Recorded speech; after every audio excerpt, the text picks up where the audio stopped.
And just what you see is what you get. Okay, guys. You wanting to see them kiss? Okay, well, sit and listen for a minute. They're gonna kiss here in just a few minutes. Won't be long. Okay. Now your name is pronounced Mickey. Okay, Mickey. Marriage is a supreme sharing of experience and adventure in the most intimate of human relationships. It's a joyous uniting of a man and a woman whose comradeship and mutual understanding have flowered into romance. Today, Mickey and Misty proclaim their love to the world, and we who are gathered here rejoice with them and for the new life they now undertake together. We're gathered here not to witness the beginning of what will be, but rather what already is. We do not create a marriage because we cannot. We can and do, however, celebrate with Mickey and Misty and their children the most wondrous and joyful occurrence that has already taken place in their lives. Marriage is universally regarded as one of the crucial events of human life, taking place between those other two, the coming hither at birth and departure from life in death. The joy we feel is a solemn joy because the act of marriage is fraught with weighty consequences, both social and personal. By this marriage, you two will reach a new social standing and rise to a new plane of social dignity. But also, with the founding of the family, there comes the most difficult task and exacting disciplines which fall to our human lot. Your marriage requires love, which is a word often used with vagueness and sentimentality. We mean something very real when we bind ourselves in love. It can mean sweet freedom and fulfillment. When we love, we see things other people just do not see. We see beneath the surface and observe qualities which make this one different from and dearer than all others. To see with loving eyes is to know inner beauty, and to be loved is to be seen and known as we are known to no other. Such love means security, and each of us would love to have absolute security, but this is not ours to have. We come close to it, however, when we're loved, when another human being wants us, wants to share life with us, accepts us without qualification or reservation, not as perfect, but as human, with strengths and weaknesses. The love of which we speak is not static. It's a growing and dynamic relationship.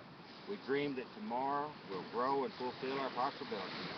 It's a blessing when someone believes in our dream of ourselves and wants to live with us and help us make our dreams and aspirations come true. A love of this sort can truly grow. It's not like youth, a moment that comes and is gone, remaining only a memory of something which cannot be recovered. It can grow because it has something to grow upon and grow with. It does not become contracted or stale because it has for its object all the objects with which the two lovers are concerned. Love endures only when the lovers love many things together and not merely each other. True love breeds unlimited courage and confidence, and such courage and confidence we know are yours as you continue your lives together under the ever-embracing bond of marriage.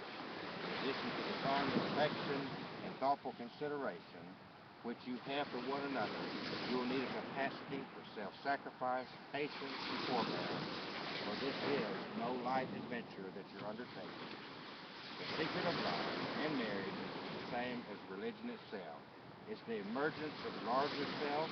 It's the finding of one's life by losing it. Such is the privilege of husband and wife, to be each himself, herself, and yet another, to face the world strong with the courage of two. The high and fine art of married life is in this mutual enrichment, mental and spiritual, this give and take between two personalities, this mingling of two endowments, which depletes neither, but enables each. The more he or she gives, receives only the more. It's dedication. You give yourself, your life, into the hands of the one that you love. You do so trustingly, generously, and by this same token, each of you receives a gift, the life and love of the other.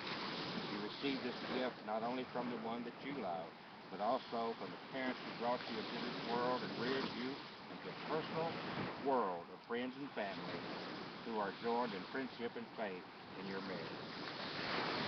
You two hold in common interests and ideals of your beliefs. In living this way, you will deepen your love for each other. Marriage must be a cooperative venture in every sense. It's a relationship built upon love, respect, and determination on the part of both husband and wife to adjust to each other's temperaments and moods in health and sickness and joy and sadness. We are here to share your joy and hope and speed you along this path henceforth that you tread together. May it be a path of blessedness, bright with the fragrant flowers of prosperity and spiritual conquest, a path of deepening and widening love that you travel arm in arm throughout eternity. The celebration is the outward token of this sacred and inward union of the heart, which a church and temple may bless and a state may make legal, but neither state nor church can create or annul.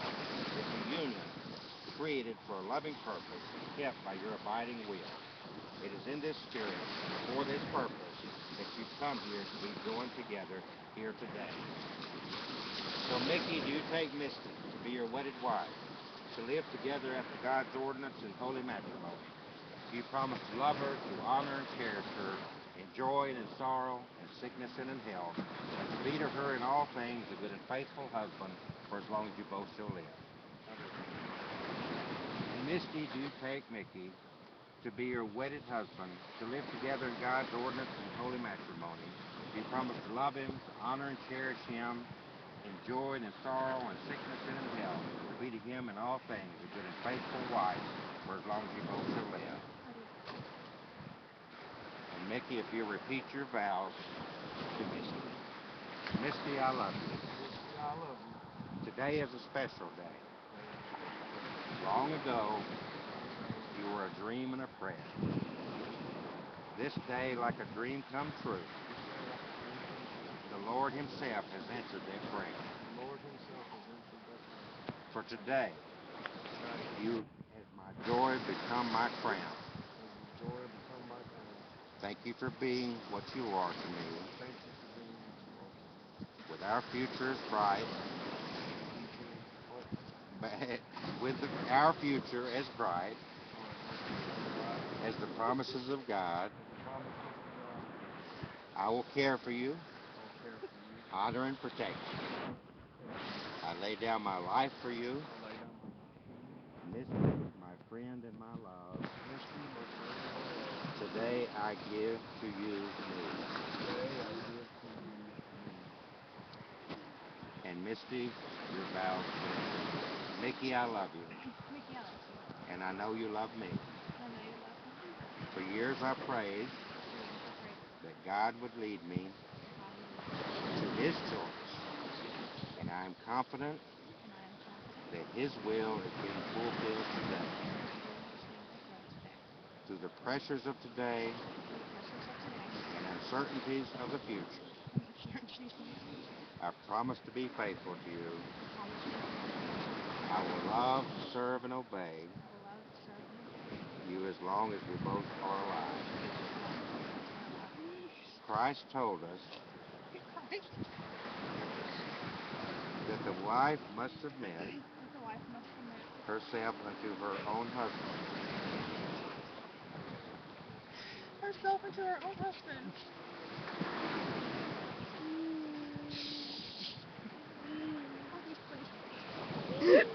As unto the Lord. As unto the Lord. Mickey, as you have pledged to me your life and life, so I give you my life, and in confidence submit myself to you. Traditionally, the marking of the passage to the status of husband and wife is marked by the exchange of rings. And these rings are a symbol of the unbroken circle of love. Love is freely given, has no beginning and no end. And love freely given has no giver and no receiver. May these rings remind you always of the vows you have taken here today. You have the rings? Mickey, as you place the ring upon Misty's left hand ring finger, please repeat these words.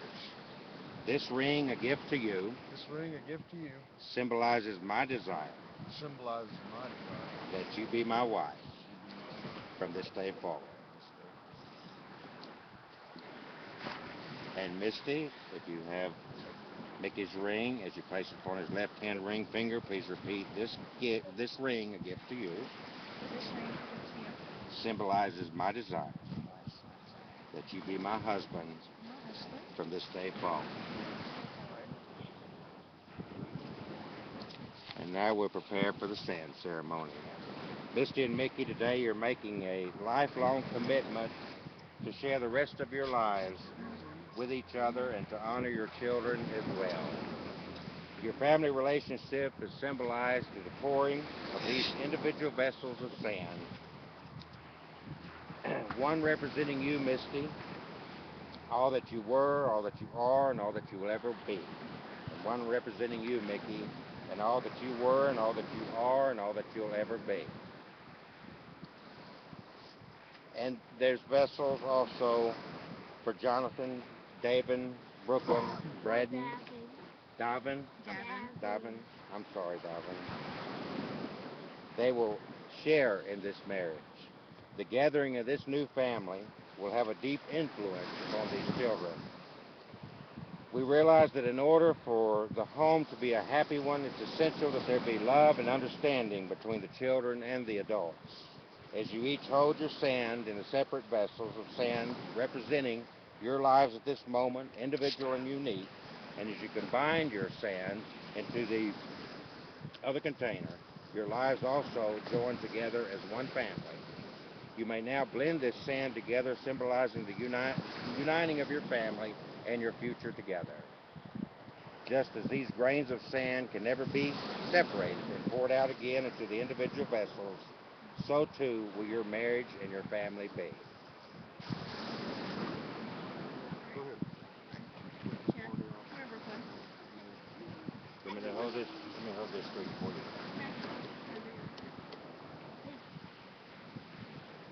So you're gonna pour my own.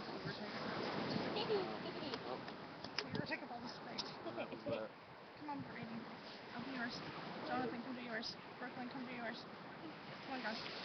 Wait, metals like Open it do up. it at the same time. Brooklyn, pour it in there. Hell, now it's time blue. Go, Hey. pour it in there. Pour it in there. Come on, Jonathan. Go, Jonathan. Waiting, You'll not you get got anything. some. Here we go. Come on, boy. Okay. Come on, Well, little boy.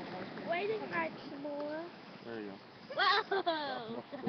We have a lot of sand. You got a lot of sand. Green sand. Are you Get sure? on in there. Yay! So now, Mommy, should I put that Hold on. one?